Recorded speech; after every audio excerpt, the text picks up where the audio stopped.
Hello everyone, hello my dear students, welcome back to my channel Sushmita एसभी। आप सभी का बहुत बहुत स्वागत है, तहे दिल से स्वागत है आपके अपने चैनल सुष्मिता एसभी पे। तो क्लास 7 आज मैं आपके लिए लेकर के आ गई हूँ मल्हार, जो आपकी नई बुक है एनसीईआरटी हिंदी की बुक। उसका चैप्टर हम लोगों ने कंप्लीट किया है, माँ का एक कहानी। इसका फुल एक्सप्लेनेशन वीडियो जो है, जिन्होंने नहीं देखा है अभी तक, मेरे चैनल पे ऑलरेडी मैंने अपलोड कर दिया है। और आज मैं इसी चैप्टर का आप लोगों के लिए क्वेश्चन आंसर लेकर के आ गई हूँ, माँ कह एक कहानी का। तो आप लोगों को मैंने चैप्टर ऑलरेडी पढ़ा दिया है। तो सबसे पहले क्वेश्चन आंसर स्टार्ट करने से पहले, जिन्होंने अभी तक चैनल को सब्सक्राइब नहीं किया है, सबसे पहले चैनल को जल्दी से सब्सक्राइब कर लीजिए। अगर आपको वीडियोस पसंद आ रही है तो लाइक करना बिल्कुल भी ना भूलें, जल्दी से लाइक कर दीजिए एंड अपने दोस्तों के बीच भी शेयर कर दीजिए, ठीक है। तो कविता का सारांश देख लेते हैं कि इस कविता में क्या है। ऐसे तो मैंने आप लोगों को बताया ही है कि कविता में क्या है। सबसे पहले तो ये कविता जो है लिखा है मैथिली शरण गुप्त जी ने। यह कविता मैथिली शरण गुप्त द्वारा रचित है और कविता में एक पुत्र अपनी माँ से कहानी सुनाने की क्या करता है, जिद करता है। माँ उसे एक करुणा और न्याय से भरी कहानी सुनाती है, जिसमें एक घायल हंस को बचाने की घटना होती है। कहानी के माध्यम से माँ पुत्र को करुणा, दया और न्याय का महत्व क्या करती है, समझाती है। आखिर में माँ निर्णय का कार्य पुत्र पर छोड़ती है, जिससे उसका नैतिक विकास होता है। यह कविता संवादात्मक शैली में रची गई है और इसमें प्रकृति का सुंदर चित्रण भी मिलता है। पाठ का मुख्य संदेश है, न्याय में करुणा का होना अनिवार्य है, ठीक है। शब्दार्थ मैंने उस दिन जब आप लोगों को पोयम पढ़ाया था, उसी दिन जो है शब्दार्थ ऑलरेडी मैंने डिस्कस कर दिया था। तो आज हम लोग डायरेक्टली क्वेश्चन आंसर पे चलते हैं, ठीक है। सबसे फर्स्ट है, मेरी समझ से नीचे दिए गए प्रश्नों का सबसे सही उत्तर कौन सा है, उसके सामने तारा बनाइए। कुछ प्रश्नों के एक से अधिक उत्तर भी हो सकते हैं। अगर आपको ऐसा लगता है कि एक से अधिक उत्तर है तो वो भी आप स्टार लगा के बता सकते हो। तो सबसे पहला क्वेश्चन है, माँ अपने बेटे को करुणा और न्याय की कहानी क्यों सुनाती है। क्यों सुनाती है माँ अपने बेटे को करुणा और न्याय की कहानी। यहाँ पे ऑप्शंस दिया हुआ है, राजाओं की कहानियों से उसका मनोरंजन करने के लिए, उनमें सही और गलत की समझ विकसित करने के लिए, उसे परिवार की विरासत और पूर्वजों के बारे में बताने के लिए, उसे प्रकृति और जानवरों के बारे में बताने के लिए। तो यहाँ पे करेक्ट आंसर क्या होगा, ऑप्शन नंबर बी के सामने आप स्टार बना दीजिएगा कि उसमें सही और गलत की समझ विकसित करने के लिए, ठीक है। माँ अपने बेटे को करुणा और न्याय की कहानी सुनाती है ताकि उसका बेटा सही और गलत की समझ जो है उसमें आए कि क्या सही है और क्या गलत है, ठीक है। नेक्स्ट क्वेश्चन है आपका, कविता में घायल पक्षी की कहानी का उपयोग किस लिए किया गया है। क्यों किया गया है कविता में घायल पक्षी की कहानी का उपयोग। ऑप्शंस देखिए, निर्दोष पक्षी के प्रति आखेटक की क्रूरता दिखाने के लिए, पिता की वीरता और साहस पर ध्यान दिलाने के लिए, करुणा और हिंसा के बीच के संघर्ष को दिखाने के लिए, या मित्रता और निष्ठा के महत्व को उजागर करने के लिए। तो करेक्ट आंसर यहाँ पे क्या हो जाएगा, करुणा और हिंसा के बीच के संघर्ष को दिखाने के लिए। नेक्स्ट क्वेश्चन की तरफ हम बढ़ते हैं। नेक्स्ट है क्वेश्चन नंबर 3, कविता के अंत तक पहुँचते पहुँचते बच्चे को क्या समझ में आने लगता है। ऑप्शंस देखिए, न्याय सदैव करुणा के साथ होना चाहिए, निर्णय लेते समय सदैव निडर रहना चाहिए, आखेटकों का सदैव विरोध करना चाहिए, या जानवरों की स्थिति हर स्थिति में रक्षा करनी चाहिए। करेक्ट आंसर क्या होगा, ऑप्शन नंबर ए हो जाएगा, न्याय सदैव करुणा के साथ होना चाहिए। नेक्स्ट क्वेश्चन है, आप नेक्स्ट देखिए एक बार। हो सकता है कि आपके समूह के साथियों ने अलग अलग उत्तर चुने हों, बिल्कुल हो सकता है। अपने मित्रों के साथ चर्चा कीजिए कि आपने ये उत्तर ही क्यों चुने। मित्रों से चर्चा करते समय यह तर्क दें कि सही गलत की पहचान जरूरी है। नेक्स्ट, करुणा और न्याय दोनों साथ साथ चलते हैं। मतलब आपको अपने मित्रों के साथ बैठ करके, ये चर्चा वाली बात है कि आपको अपने मित्रों के साथ डिस्कस करना है कि तुमने ये क्यों आंसर चुना, ये क्यों होगा। ठीक है, नेक्स्ट हम आगे आते हैं, मिलकर करें मिलान। ठीक है, मिलकर मिलान करने को कह रहा है। इस पाठ में आपने माँ और पुत्र की बातचीत को एक कविता के रूप में पढ़ा है। इस कविता में माँ अपने पुत्र को उसके पिता की एक कहानी सुना रही है। क्या आप जानते हैं कि ये माँ, पुत्र और पिता कौन है? अपने समूह में इन पर चर्चा कीजिए और उन्हें पहचान कर सम्मिलित कीजिए। अब यहाँ पे आपको क्या करना है? मिलान करना है। ठीक है, तो आप यहाँ पे ऐसे मिलान नहीं भी करके आप डायरेक्टली जैसे बेटा लिख करके जो आंसर है उसको भी लिख सकते हैं साफ साफ। ठीक है, तो यहाँ पे देखिए, बेटा, बेटा कौन है? सिद्धार्थ और यशोधरा के पुत्र राहुल है। यहाँ पे बेटा कौन है? सिद्धार्थ और यशोधरा के पुत्र राहुल है। माँ कौन है? यशोधरा एक राजकुमारी सिद्धार्थ की पत्नी है। तात, पिता कौन है? पिता कौन है? सिद्धार्थ एक राजकुमार जो बाद में गौतम बुद्ध के नाम से क्या हुए? प्रसिद्ध हुए। बाद में पहले गौतम बुद्ध का नाम क्या था? सिद्धार्थ था। बाद में उन्होंने क्या किया? अपना घर वगैरह सब कुछ, बीवी बच्चे सबको त्याग कर वो जंगल में आ गए और फिर उनका वो किस नाम से प्रसिद्ध हुए? गौतम बुद्ध के नाम से प्रसिद्ध हुए। आइए आगे देखते हैं।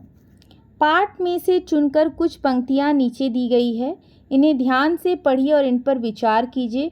आपको इनका क्या अर्थ समझ में आया? अपने विचार को अपने समूह में साझा कीजिए और लिखिए। यहाँ पे देखिए, कोई निरपराध को मारे तो क्यों अन्य उसे ना उबारे, रक्षक पर भक्षक को बारे, न्याय दया का दानी। तो इन पंक्तियों का अर्थ क्या है? तो इन पंक्तियों का अर्थ है, अगर कोई निर्दोष, निरपराध को तकलीफ पहुंचाए या उसे मारने की कोशिश करे तो दूसरों का कर्तव्य है कि उस निर्दोष को क्या करे? उस निर्दोष की रक्षा करे। ये भी कहा गया है कि न्याय वही सच्चा है जो दया के साथ किया जाए, यानी दयालुता को ध्यान में रखते हुए फैसला किया जाए। यहाँ यह सिखाया गया है कि अन्याय और अत्याचार के खिलाफ खड़े होना और निर्दोष की रक्षा करना सच्चा न्याय है। क्या करना है? अन्याय, अन्याय और अत्याचार के खिलाफ खड़े होना, निर्दोष की रक्षा करना, ये क्या है? सच्चा न्याय है। आपको जहाँ पे अन्याय हो रहा है, जहाँ पे गलत चीज़ें अगर कहीं पे हो रहा है तो आपको क्या करना है? उसके खिलाफ अगर आप खड़े होते हैं तो वही सच्चा क्या है? न्याय है। नेक्स्ट देखिए, नेक्स्ट है, हुआ विवाद सत्य निर्दय में, उभय अग्रही थे स्व विषय में, गई बात तब न्यायालय में, सुनी सभी ने जानी। इस पंक्ति का क्या अर्थ है? तो इन पंक्तियों का अर्थ है कि दयालु, सदय और निर्दयी के व्यक्ति के बीच घायल पक्षी को लेकर विवाद हो गया। दोनों अपने अपने पक्ष पर अड़े रहे और अपने विचारों को सही ठहराने की कोशिश करते रहे। जब आपसी सहमति नहीं बनी तो मामला कहाँ गया? न्यायालय में पहुंचा, जहां सबने इस घटना को सुना और समझा। यह बताता है कि जब कोई विवाद हल नहीं होता तो न्याय के माध्यम से उसका समाधान क्या किया जाता है? ढूंढा जाता है। हम लोग जैसे कोई इंसान चोरी कर रहा है, कोई मर्डर कर रहा है, कहाँ जाता है ये चीज़? अदालत में जाती है। वहाँ पे फिर क्या करना पड़ता है? सब कुछ पेश करना पड़ता है कि कहाँ, मतलब उसके खिलाफ क्या सबूत है, नहीं है, उसके आधार पे क्या मिलता है? उसके आधार पे ही अगर उसको दोषी करार पाया जाता है तो अदालत में क्या किया जाता है? उसको सज़ा सुनाई जाती है। उसी प्रकार से जब दोनों पक्ष में जो है लड़ाई हुआ कि जिसने पक्षी को बचाया वो भी कहने लगा कि इस पे मेरा हक है, और जिसने पक्षी को मारा वो भी कहने लगा कि इस पे मेरा हक है। तो ये बात कहाँ पे चली गई? न्यायालय में चली गई। आइए अब आगे बढ़ते हैं। सोच विचार के लिए कविता को एक बार फिर से पढ़िए, पता लगाइए और लिखिए। आपके विचार से इस कविता में कौन सी पंक्ति सबसे महत्वपूर्ण है? आप उसे ही सबसे महत्वपूर्ण क्यों मानते हैं? तो यहाँ पे देखिए आंसर, न्याय दया का दानी। तो सबसे महत्वपूर्ण आप ऐसे लिख सकते हो बना करके कि मेरे हिसाब से इस कविता में सबसे महत्वपूर्ण पंक्ति है न्याय दया का दानी। और यह सबसे महत्वपूर्ण क्यों है? क्योंकि इससे कविता का मूल संदेश स्पष्ट होता है। ठीक है, नेक्स्ट क्वेश्चन, आखेटक और बच्चे के पिता के बीच तर्क वितर्क क्यों हुआ था? आखेटक और बच्चे के पिता के बीच में तर्क और वितर्क क्यों हुआ था? तो घायल पक्षी की रक्षा को लेकर विवाद हुआ था। आखेटक और बच्चे के पिता के बीच में किस चीज़ के लिए तर्क हुआ था? तो घायल पक्षी की रक्षा को लेकर विवाद हुआ। पिता उसे बचाना चाहते थे और आखेटक उसे अपना शिकार मान रहा था। वो क्या कर रहा था? उसको बोला कि मैंने इसका शिकार किया, मैंने इस पे तीर लगाया। और जो उसको बचा रहे थे सिद्धार्थ, उसने क्या कहा? नहीं, मैंने इसको बचाया है, तो यह पक्षी मेरा है। तो इसीलिए आखेटक और बच्चे के पिता के बीच में घायल पक्षी को लेकर के क्या हो रहा था? विवाद हो रहा था, तर्क वितर्क हो रहा था। नेक्स्ट क्वेश्चन है, माँ ने पुत्र से राहुल तू निर्णय कर इसका क्यों कहा? माँ ने क्यों कहा बच्चे को कि राहुल तू ही निर्णय कर इसका? माँ ने इसीलिए कहा कि तू ही निर्णय कर, ताकि वह सही गलत की पहचान स्वयं कर सके और न्याय प्रिय बने। यहाँ पे माँ ने इसलिए बच्चे को कहा ये चीज़, ताकि बच्चे को भी न्याय की समझ हो, सही गलत की समझ हो, और वो निर्णय ले सके कि क्या सही है और क्या गलत है, और वो न्याय प्रिय बने। नेक्स्ट क्वेश्चन, यदि कहानी में आप उपवन में होते तो घायल हंस की सहायता के लिए क्या करते? आपके अनुसार न्याय कैसे किया जा सकता था? यदि उपवन में मैं होता तो घायल पक्षी को बचाकर उसकी चिकित्सा करता। न्याय यह होता है कि जान बचाना प्राथमिकता। सही बात है, अगर आप किसी की जान बचा रहे हो तो ये सबसे बड़ा न्याय है। ठीक है, नेक्स्ट क्वेश्चन की तरफ बढ़ते हैं। नेक्स्ट क्वेश्चन है, कविता में माँ और बेटे के बीच बातचीत से उनके बारे में क्या क्या पता चलता है? संकेत, कविता पढ़कर आपके मन में माँ बेटे के बारे में जो चित्र बनता है, जो भाव आते हैं या जो बातें पता चलती है, उसे भी लिख सकते हैं। तो कविता में माँ और बेटे के बीच की जो बातचीत उससे क्या क्या पता चलता है? तो माँ बेटे को सिखाने वाली दयालु और शिक्षिका है। बेटा जिज्ञासु और न्यायप्रिय बनने की कोशिश करता है। तो यहाँ पे क्या होता है, माँ जो है अपने बेटे को क्या सिखाना चाहती है? बेटे को सिखाना चाहती है कि किस तरीके से न्याय होता है, किस तरीके से उसके पापा ने एक पक्षी को बचाया था। वो एक शिक्षिका है बेटे के लिए। ठीक है, वो उनको सिखाना चाहती है। और यहाँ पे बेटा जो है वो बड़ा जिज्ञासु है, वो भी न्याय प्रिय बनने की कोशिश करता है, और माँ की जो कहानी वो बताती है उसमें वो भी ध्यानपूर्वक उस कहानी को क्या करता है? सुनता है। नेक्स्ट हम आगे बढ़ते हैं। नेक्स्ट क्वेश्चन है, माँ ने अपने बेटे को कहानी सुनाते समय अंत में कहानी को स्वयं पूरा नहीं किया, बल्कि उसी से निर्णय लेने के लिए कहा। यदि आप किसी को यह कहानी सुना रहे होते तो कहानी को आगे कैसे बढ़ाते?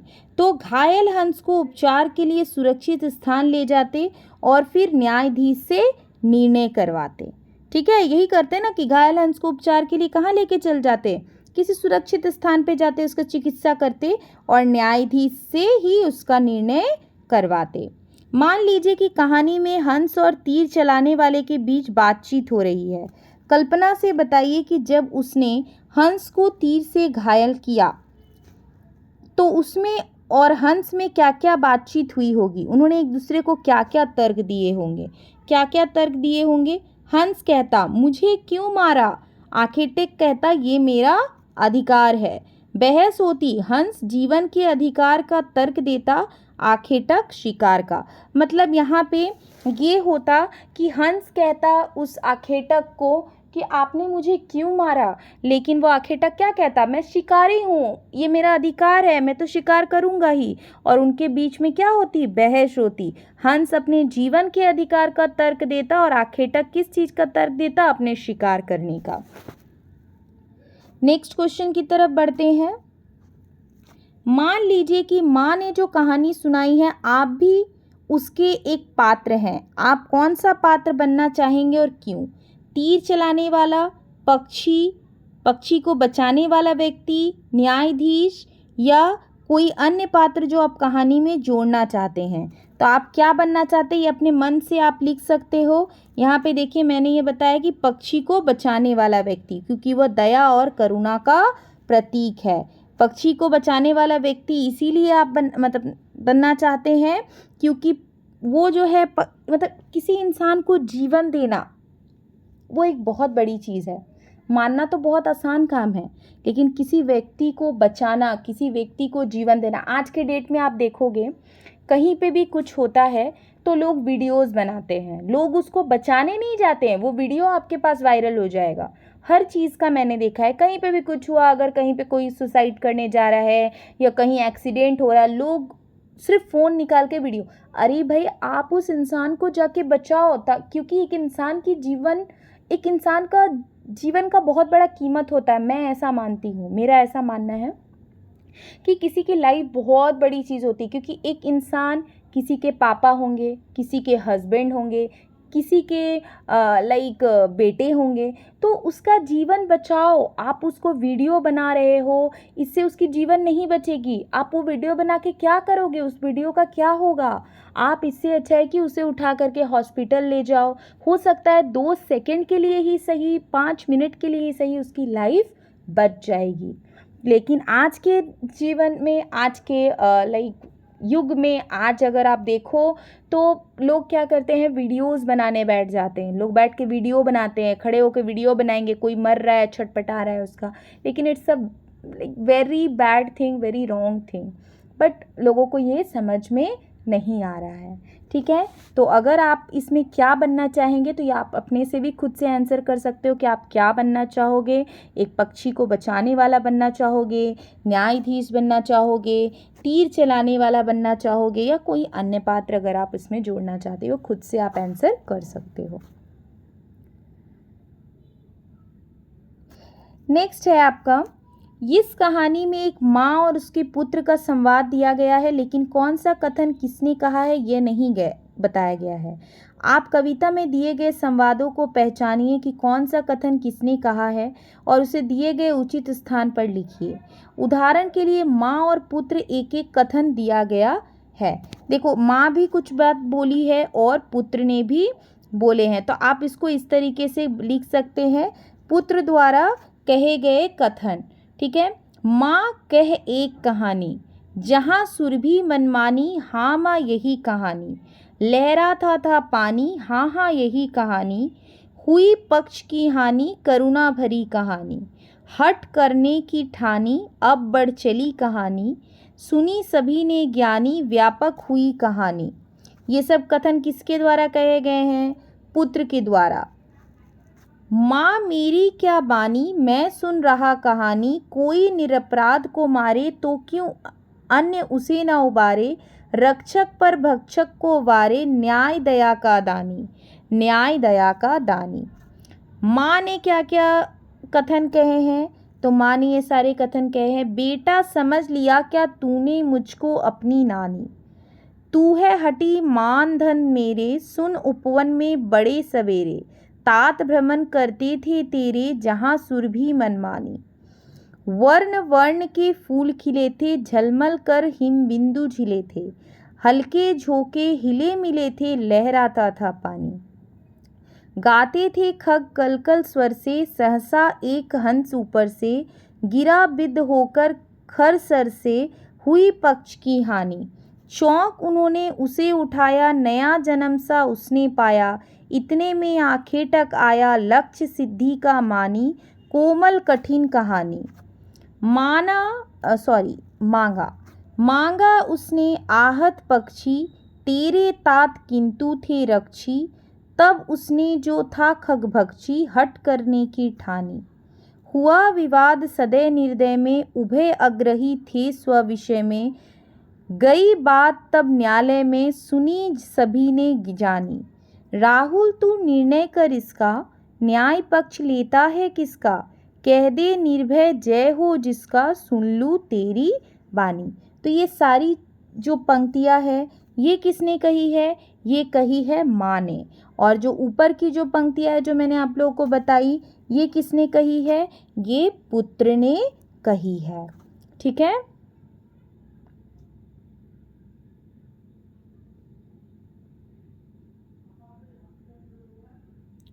अब देखिए यहाँ पे नीचे दिए गए रिक्त स्थानों में प्रकृति से जुड़े शब्द कविता में से चुनकर लिखना है आपको।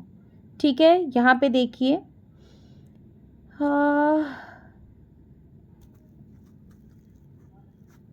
पानी, उपवन, हवा, फूल, सवेरे, खग और हिम बिंदु, ये सब क्या है, प्रकृति से जुड़ा हुआ है। तो ये सारे चीज़ आप लोग को लिखना है। ठीक है।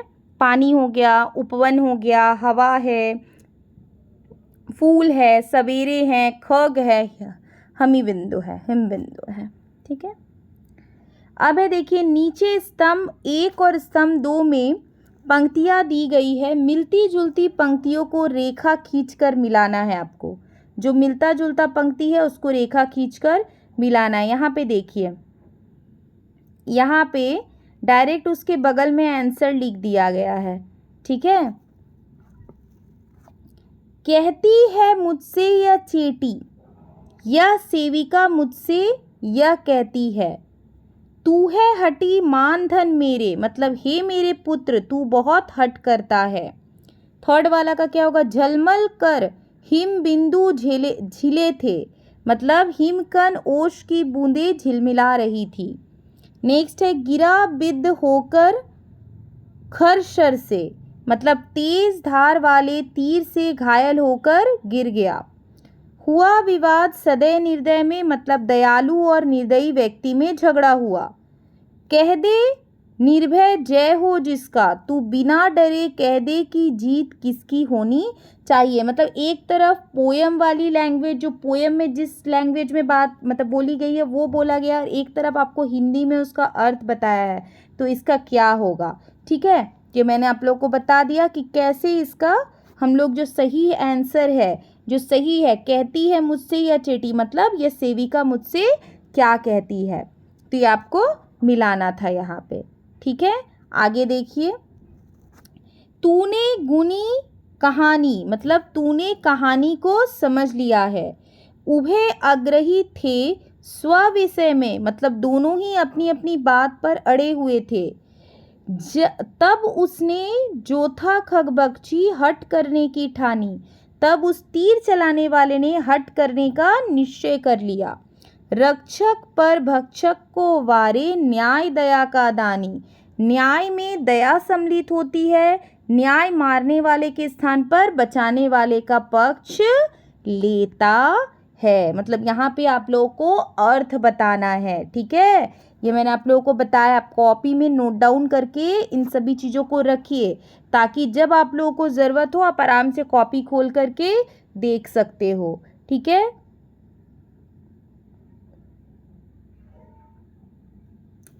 एक सेकेंड।